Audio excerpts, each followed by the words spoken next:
I'm glad you brought up the satanic panic a little while ago, because one thing that I wanted to talk with you about briefly, and we haven't had time to discuss it yet.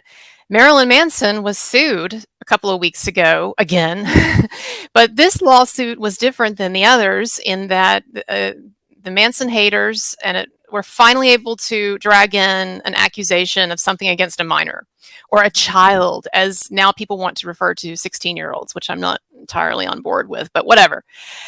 Anyway, this woman named Bianca Allaine. It was a Jane Doe lawsuit, but she's dropped the demand for the Jane Doe designation. She alleges that when she was 16 years old in this lawsuit, she alleges that Manson assaulted her after a concert. Now, this is a completely different story than what she told in 2021 in an hour and a half long podcast interview that she did. And I break that down on my channel, so you can check out my channel for my 4-part series on that. But one of the things that's really interesting about this BS lawsuit, it really gets into crazy Pizzagate territory, because the lawsuit alleges that, like, Manson, I'll put it up on the screen if I have time, but he has a heart tattoo, a spiral heart tattoo. And the lawsuit alleges that that's actually a recognized pedophile symbol. Well, when you look at the actual symbol, it's nothing like that. It looks completely different. And secondly, apparently the symbols didn't come about. We're not created or given that designation until the early 2000s anyway. So it's all BS.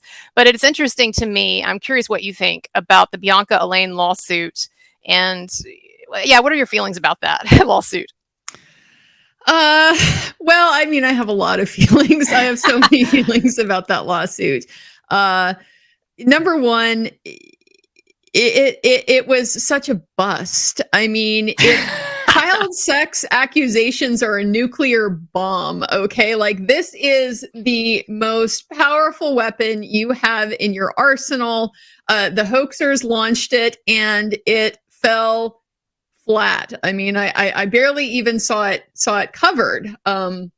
So that, I think, is a pretty good indicator of the public opinion and where it's gone in this case, that you can come out with something that is so inflammatory, it's escalated to such an extent, and yet the effect it seems to have had is basically nothing. Yeah. No, you're right. So that just speaks to the skepticism, I think, that has grown about this particular abuse hoax in general. The whole reliance on the album covers and the fan club marketing and the tattoos and stuff like that, like, what that one reminds me of is Paradise Lost, okay, in the West Memphis 3. Like, we're going to send these guys to prison for life, maybe execute them because they listen to Metallica.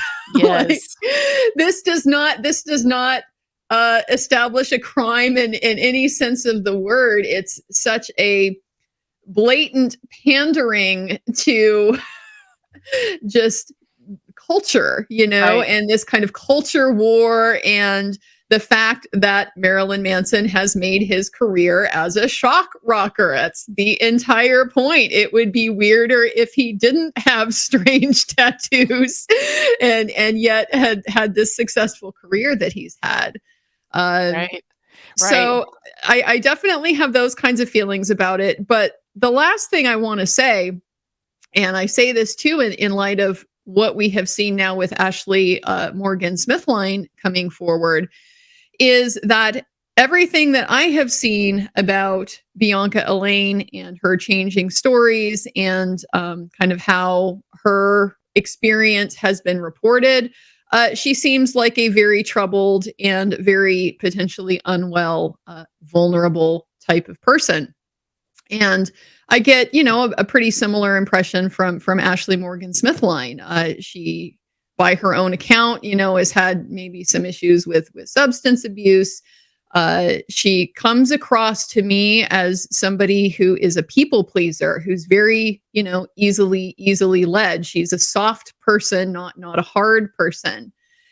And so I think there's so much exploitation of these vulnerable women in this hoax that really needs to get a little bit more attention because it's frankly abusive. Thank you. No, I think that's a great point. I'm sorry to interrupt you. Making a great point. That's so good, though. But I think that's so So important to understand about this whole Believe Women movement and the cover that it has provided for female predators, because it's not just men who are being victimized by these types of women and these types of behaviors. It is vulnerable women who are being victimized by them as well. Yes. And I think that needs to be more in the forefront of the story of this case. That's an excellent point, that it's not only predatory in the sense of going after, innocent people, but toward these women themselves, especially like Ashley, who get and I know she has agency and everything. I'm not absolving her of what she's done, but she's come forward, she's admitted what she's done. So I accept that. I appreciate that.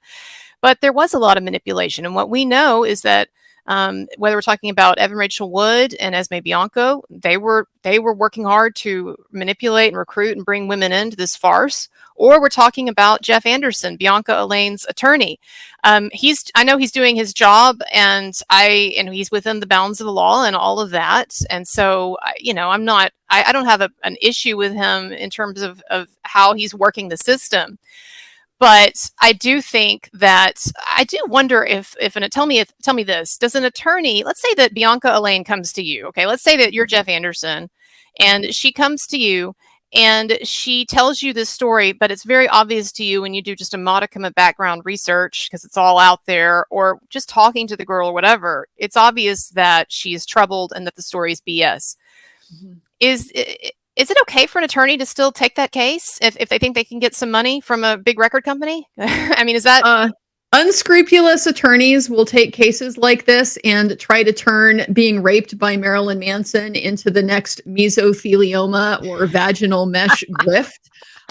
So yeah, there's a lot of attorneys who will do that. They don't care. It's just a transactional encounter for them.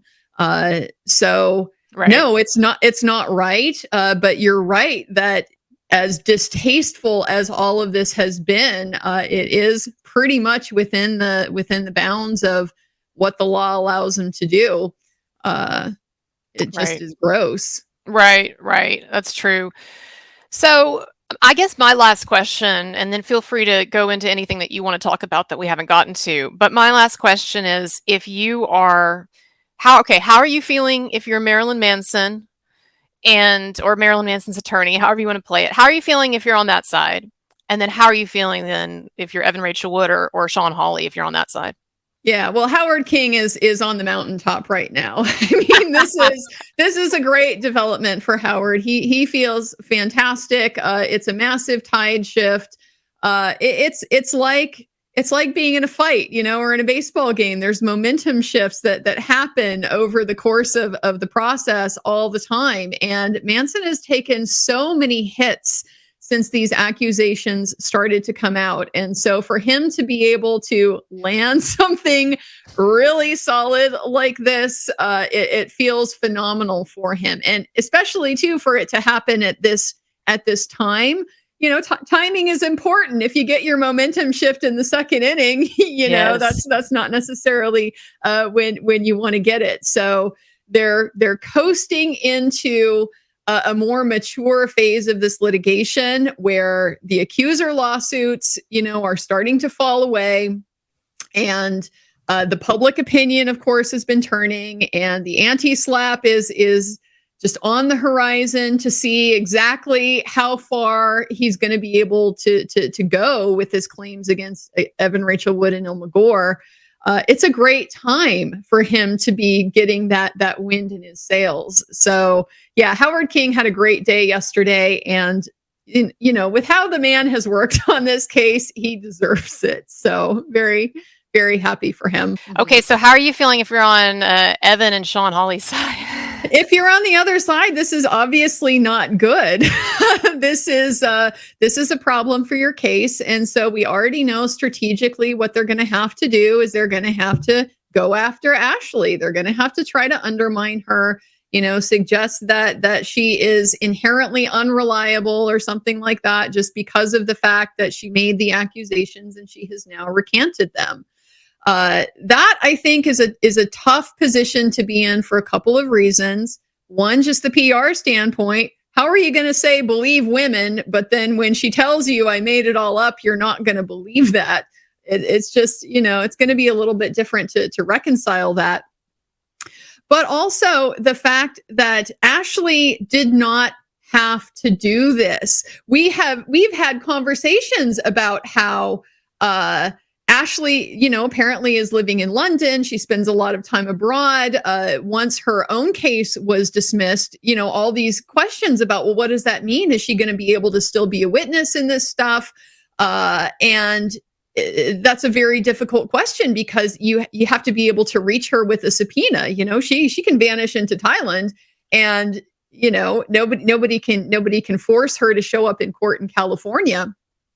So she had every opportunity to just walk away, forget about all of this, and not have to deal with it, not have to deal with now publicly being called a liar because she changed her position, because she came forward and said, this is what really happened.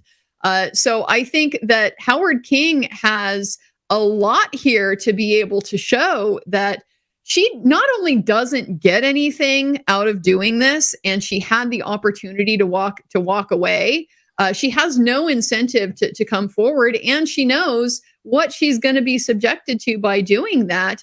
That speaks to her integrity in coming forward and correcting it. It's a very difficult thing to do, to recant a false accusation. And so for her to do that, my biggest hope for her is that this is like a cleansing experience for her, that I'm one of these people that very much believes the truth will set you free. Authenticity is one of the most important characteristics that a person can have if they want to be at peace and they want to have a happy life. And so that's what I always hope for when I see a false accusation. Is I understand how that is going to haunt that person if they aren't able to come to terms with the truth. Because you're always going to know at some level that there is a disconnect with who you are and what you believe and what you think, and yet this accusation, that you've made, you know that it wasn't true. So my goal, or my hope for her in this, is that this is something that's healing for her, and I, just want to see her thrive as a result of coming forward with the truth.